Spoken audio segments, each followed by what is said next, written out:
పూర్లే 1990లో చనిపోతే అంబేద్కర్ గారు 1891లో జన్మించడం జరిగింది. ఆయన పూలే ఆశయాలను కూడా అంబేద్కర్ గారు మంచిగా నివృత్తి చేసుకొని మన భావి తరాలకు ఏ విధంగా అయితే మనం అందించాలని ఆయన కృషి చేయడం జరిగింది.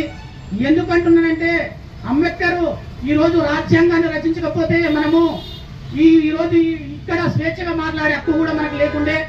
అది రాజుల కాలంలో మనకు వర్ణాలుగా విభజించి మనను ఎన్నో విధాలుగా బానిసలుగానే చూడడం జరిగింది. వందల సంవత్సరాల కింద కూడా వర్ణ వ్యవస్థ అనేది ఏర్పరిచి ఒక బాపనాయన ఉంటేనేమో పురోహితం చేయాలని, ఒక క్షత్రియులు ఉంటేనేమో రాజ్యం వేయాలని, మరియు వయసులు ఉంటేనేమో వ్యాపారం చేసుకోవాలని, అదే దళితులు శూద్రులు ఉంటేనేమో బానిసలుగా వాళ్ళకు సేవలు చేయాలని ఆ రోజులలో కంకణం కట్టుకోవడం జరిగింది. అది దృష్టిలో పెట్టుకొని మన అంబేద్కర్ గారు ఎంతో నివృత్తి చేసి ఈ రాజ్యాంగాన్ని వివిధ దేశాలు తిరిగి మనకు జరుగుతున్న అన్యాయాలన్నీ ఇలా తెలంగాణ రాష్ట్రం ఏర్పడిందంటే మన అంబేద్కర్ గారు రాజ్యాంగం ప్రకారంగా ఆర్టికల్ 3 ప్రకారంగానే ఇలా మన తెలంగాణ రాష్ట్రం అనేది ఏర్పడింది ఇలా. కాబట్టి ప్రతి ఒక్కరూ తెలుసుకోవాల్సింది ఏంటంటే మనము ఇప్పటికి కూడా తెలంగాణ రాష్ట్రం వచ్చి రాజ్యాంగము 1950లో రాజ్యాంగం అమలైనా కానీ ఇంకా కూడా మన బతుకులు అనేది మారలేదు. ఇలా దళితులు కానీ బడుగు బలైన వర్గాలు కానీ ఇలా చాలా తీవ్రంగా నష్టపోతున్నారు రాజకీయంగా, ఆర్థికంగా, సామాజికంగా, విద్యాపరంగా. ఎందుకంటే ఇది కొంతమంది చేతుల్లోకి అగ్ర కులాల చేతుల్లోకి వెళ్ళిపోవడం జరిగింది. రాజ్యాంగం మన రాజ్యాంగాన్ని అనుకూలంగా చేసుకుని వాళ్ళు కొంతమంది ఇలా పరిపాలన చేయడం జరుగుతుంది. కాబట్టి మనం 1 లక్ష జనాభా ఉన్నటువంటి సామాజిక వర్గం ఇవాళ 13 ఎమ్మెల్యే సీట్లు కావడం జరుగుతుంది.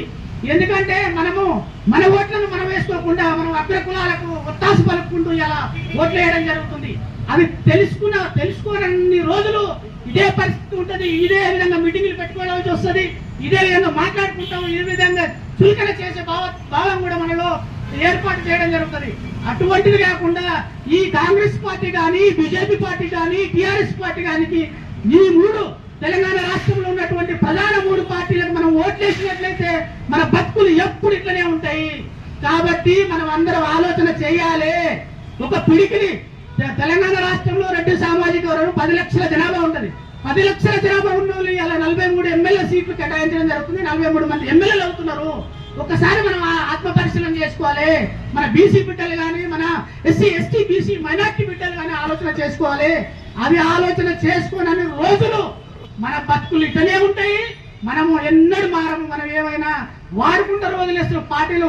అప్పుడేమో కులాలు అనేవి ఎప్పుడు గుర్తుకొస్తాయి అంటే పదవులు ఇచ్చేటప్పుడు కులాలు గుర్తుకొస్తాయి, కానీ ఓట్లు వేసేటప్పుడు మాత్రం కులాలు గుర్తుకు రాని వాళ్ళకు మనం జెండాలు మోపిస్తారు, జేజేలు కొట్టిస్తారు. అదేవిధంగా మనల్ని వాడుకుంటారు వదిలేస్తారని కూడా ఈ సందర్భంగా తెలియజేస్తున్నాను. అటువంటి జరగకూడదంటే మనమందరము సంఘటితమై ఒక రాజకీయ ప్రజాశక్తిని ఒక ఏర్పాటు చేసుకుని మన ఓటును మనం డాక్టర్ బిఆర్ అంబేద్కర్ గారు ఆయన మహానుభావుడు, విపరీతమైన కుల వివక్షత. ఆయనను చూస్తే కనీసము స్కూళ్ళలో నీరు కూడా తాగనీకపోతుండే. ఆయన బయట కూర్చుంటే అప్పుడున్న అగ్ర కులాలు ఆయనని బయట కూర్చోబెట్టేది, వాళ్ళకు సంబంధించిన పిల్లలను లోపల కూర్చోబెట్టుకోవడం. అటువంటి మహానుభావుడు ఆయన జీవితాంతము 1881 అంటే 1956 వరకు సుమారుగా 65 సంవత్సరాలు ఆయన కుల వివక్షత మీద విపరీతమైన పోరాటం చేయడం జరిగింది. కుల నిర్మూలన గురించి మొట్టమొదటిగా పూలే గారేమో మనకు భారతదేశంలో విద్యను చదువుకోవాలనేటువంటి జ్ఞానాన్ని కలిగించినటువంటి మహాత్ముడు అంటే పూలే. అదేవిధంగా మన డాక్టర్ బిఆర్ అంబేద్కర్ కూడా మొట్టమొదటి మహిళలకు ఓటు హక్కు కల్పించినటువంటి చరిత్ర సృష్టించినటువంటి మహానుభావుడు అంటే అంబేద్కర్ గారిని కూడా గుర్తుపెట్టుకోవాలి. ఎందుకంటే ఈ మహానుభావులను ఇలా 134 సంవత్సరాలు అవుతుంది, ఇవాళ కూడా గుర్తు చేసుకుంటున్నాము.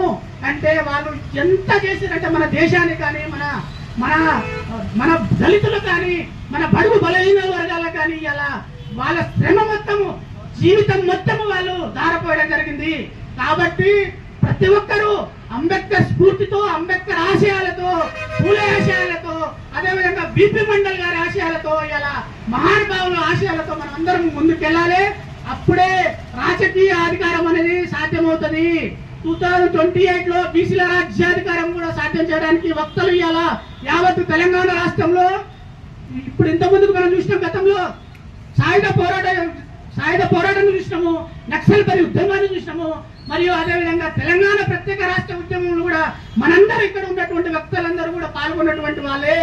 అనుభవించేటోడేమో ఒకడు, కష్టపడ్డోడేమో ఒకడు. ఇలా ఈ ఎల్బీ నగర్ గడ్డకు ఒక ప్రత్యేకమైన స్థానం కూడా ఉంది. ఎల్బీ నగర్ గడ్డకు మన శ్రీకాంతాచారి ఇక్కడే అమరుడు కావడం జరిగింది. ఆయన అమరుడైన 2009 లో అమరుడైనాకనే తెలంగాణ ఉద్యమం అనేది ఉవ్వెత్తున ఏర్పడింది, ప్రత్యేక రాష్ట్రం ఏర్పడింది.